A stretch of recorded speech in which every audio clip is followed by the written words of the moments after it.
60 कन्याओं ने जन्म लिया है, जिसमें 27 कन्याएं चंद्रमा को विभाई गई, जो नक्षत्रों के रूप में कही जाती है। 13 कन्याएं धर्म को विभाई गई,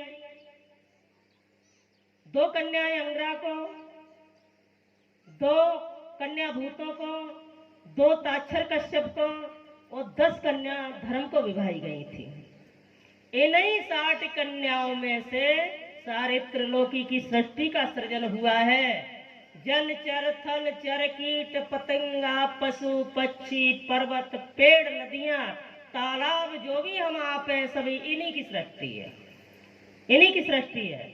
दक्ष प्रजापति की दूसरी जो पत्नी थी, उन्होंने जाकर के माँ भगवती का कठोर तप किया है। उनके संयोग से, उनके वरदान से उन्होंने प्रसन्न होकर के उन्हें वरदान दिया और राजा ने मांगा कि अपने समान प्रतिभाशील मेरे घर में मेरी गोदी में कन्या प्रकट हो जाए। माँ ने स्वयं रूप धारण अंश कला से जाकर के दक्ष प्रजापति के सती रूप में अवतार लिया। धीरे धीरे कन्या बड़ी हुई और अनन्य तपस्या करने के बाद भोलेनाथ की प्रिया बनी, भोलेनाथ की पत्नी बन गई। कैलाश पर्वत पर जब रहने लगी जाकर के, इधर कावयो उसी समय की बात है। एक समय भोले बाबा के यहाँ बड़ी सुंदर सभा लगी हुई थी। संतों की सभा में क्या होता है? हरि चर्चा, प्रभु की चर्चा, भगवान का नाम लिया जाता है, हरि कीर्तन होता है, सत्संग होता है और हरि चर्चा हो रही थी। राजे महाराजा ऋषि मुनि महात्मा सभी आए।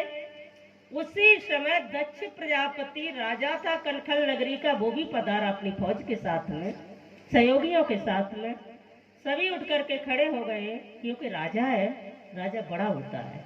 अपने से बड़ा कोई अपने बीच में आए तो उठ के खड़े होकर प्रणाम करना चाहिए, आशीर्वाद मिलता है।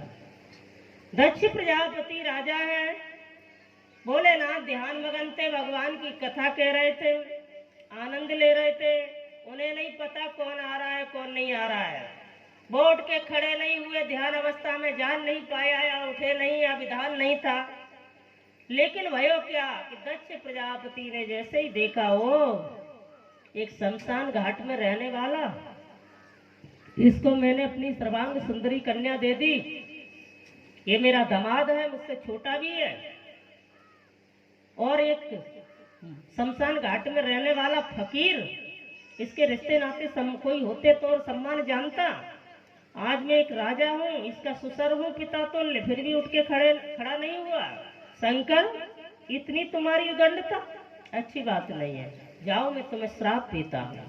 आज से धरती पर कोई भी यज्ञ होगा, वो शंकर भगवान को यज्ञ का भाग नहीं देगा।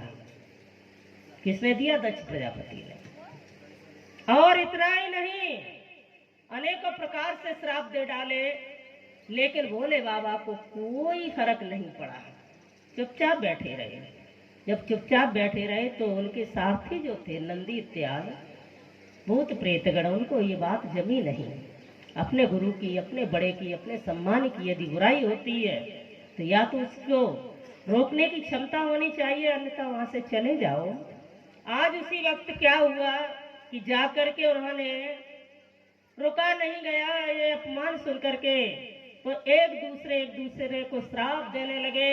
महात्मा दधीच ऋषि भोले बाबा के सबसे प्रिय शिष्य थे, ब्रह्मा जी के पुत्र,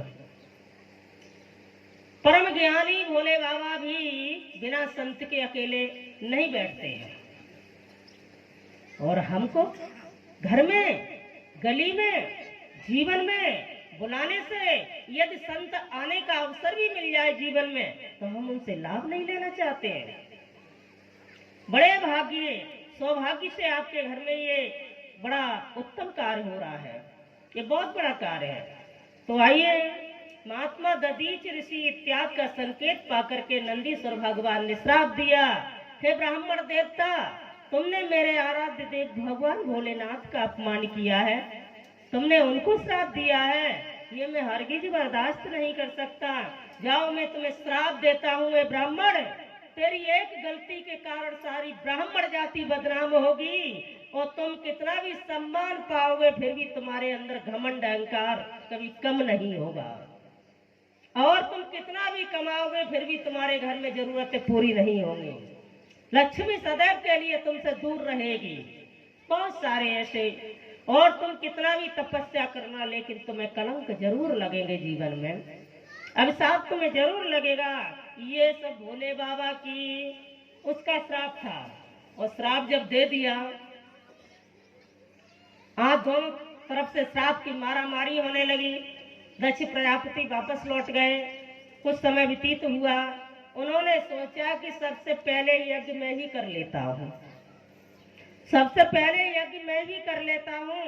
और उन्होंने जाके कनखल नगरी में अपने गुरु के माध्यम से यज्ञ की रचना की है। सारे त्रिलोकी को निमंत्रण दिया है। पहले मंत्र के साथ देवता साक्षात आहुति लेते थे, आज भी लेते हैं, लेकिन विश्वास नहीं इसलिए दिखाई नहीं देते हैं। और उसी समय सारे त्रिलोकी के राजा महाराजा, ऋषि मुनि, महात्मा, देवी देवता सब एकत्रित होकर के जाने लगे हैं यज्ञ में भाग लेने के लिए। देवमंडल से, देवलोक से अपने अपने विमानों पर। माता सती ने ये जब देखा कि तमाम विमान जा रहे हैं, कहाँ जा रहे हैं, अपने स्वामी से पूछने लगी। भगवान कि हाथ जोड़े तब विनय सुनाई, और दीन बंधु तुम देव समुझाए। प्रभु ये विमान कहाँ जा रहे हैं? बोले बाबा दो चार बातें तो पी गए। उसके बाद उन्होंने कहा, देवी सती ये तुम्हारी बहनें हैं सब। तुम्हारे पिता ने कनखल नगरी में यज्ञ प्रारंभ किया है, सब उस यज्ञ की महिमा का दर्शन करने जा रहे हैं। और हम तुम्हें बुलाया ही नहीं तो कैसे जाओगे? हैं? यह नहीं हो सकता। मैं पिता की सबसे प्रिय बेटी हूँ, मैं अवश्य जाऊंगी। बोले बाबा बहुत समझाए लेकिन सती नहीं माने हैं। बहुत समझाया, बिना बुलाए नहीं जाओ। और भोले बाबा की बात नहीं है, हम सब की बात है। आप लोग अपने मायके जाते हो, जाते कि नहीं जाते हो? मैया बाबा के पति देवता कहे तभी जाना, पीछे मत जाना, जबरदस्ती नहीं जाना। हाँ, भोले बाबा ने माता सती को रोका, नहीं रुकी तो उन्हें जल के मरना पड़ा, खाक में हो गई, क्योंकि उनके पति का वहां अपमान था। इसलिए उनका क्या हाल हुआ मालूम है? न यहाँ की रही न वहां की रही। वहां जाकर के जब पहुंच गई, जल के खाक हो गई। उससे पहले सोच रही थी कि अब करूं तो क्या करूं। पति ने रोका तब न रुकी। कर चुकी कपट सुख सागर से, जाऊं तो कहां जाऊं है। और इतना ही नहीं, भगवान राम जब वन में आए मैया जानकी को लेकर के, और भैया लक्ष्मण के साथ में सीता हरण है गयो। दोनों भाई खोज रहे थे, बिलख रहे थे, दुखी हो रहे थे, सब वन पक्षी से, पशुओं से पूछ रहे थे। तो उनकी मनोदशा को देख करके सती के मन में संदेह पैदा है गयो। भोलेनाथ से उन्होंने कहा, प्रभु आप किसका भजन करते हैं? वो तो कहते मैं अपने राम जी का करता हूँ। मेरे प्रभु श्री राम कहाँ है तुम्हारे प्रभु? वो इस समय वन में है, क्या कर रहे हैं? हमको भी प्रभु दर्शन कराओ। भोलेनाथ तो बड़े खुश हो गए प्रभु का दर्शन करने के लिए। आज सती जी ने कहा लेके चल पड़े। बोले हम दूर बैठ गए, उनको बड़े आनंद हुए, ऋषि मुनियों की कथा सुनते रहे। जगह जगह राम जी तक पहुंचे, तब तक उतावली संदेह लेकर के माता सती व्याकुल हो रही थी। भोले बाबा उनके मन की चंचलता को, व्याकुलता को, कपट को समझ गए और उन्होंने कहा जाओ तुम दर्शन कर लो, पहले तो मैं मना करता हूँ, नहीं मान रही हो। भोले बाबा एकांत में बैठे, सती जाकर के परीक्षा करने गई है। किसकी? राम जी की। क्या परीक्षा करने गई? जानकी इनके साथ में है नहीं, तो मैं जानकी का ही वेश धारण कर लेता हूँ, कर लेती हूँ। क्यों? कि सीता जी के वियोग में राम जी बिलख रहे हैं, दुखी हैं, तड़प रहे हैं। सती जी ने सीता जी का रूप धारण कर लिया और राम जी के सामने जाके प्रणाम किया है। और राम जी देवाज देव, महादेव के आराध्य देव, मेरे प्रभु श्री राम ने क्या कहा? हाथ जोड़ के दंडवत प्रणाम किया और कहा, माँ तुम यहाँ कैलाशी कहाँ विराजे हैं, अकेली आई हो? इतना सुनते ही बनावटी जानकी जी का तो हृदय पानी पानी हो गया, थर थर कांपने लगी। हाय, इन्होंने तो मेरी चोरी पकड़ ली है। कपट करो कभी मत करो, न जाने कौन किस वेश में होता है। भगवान के सामने, संतों के सामने, गुरुओं के सामने कभी झूठ मत बोलो। कौन तुम्हें देख रहा है, तुम नहीं समझ पाओगे। तो आज क्या हुआ, हर इच्छा से उन्होंने अपनी आंखों को नीचे किया, थर थर कांपने लगी, दुखी रहने लगी और वहां से उल्टे पांव भागे। कुछ भी राम जी के सामने नहीं बोले। उधर राम जी ने प्रणाम किया, जब लौट करके भोलेनाथ के श्री चरणों में प्रणाम किया आकर के, तो हलो भोले बाबा बोले, कहो देवी तुम प्यार से दर्शन किए राम जी के, तुमने दर्शन कर लिए राम जी के।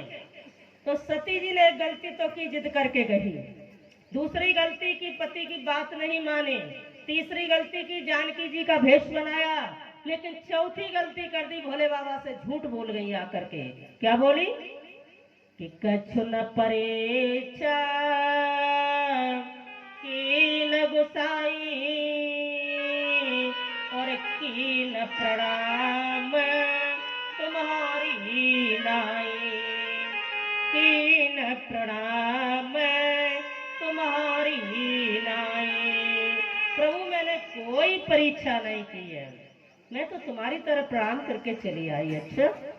भोले बाबा ने सोचा अब मामला गड़बड़ है, क्योंकि सीता माता मेरी माँ है और माँ का रूप धारण किया है, भाव धारण किया है, भाव बनाया है सती ने, इसलिए अब इनको हम पत्नी के रूप में स्वीकार नहीं करेंगे।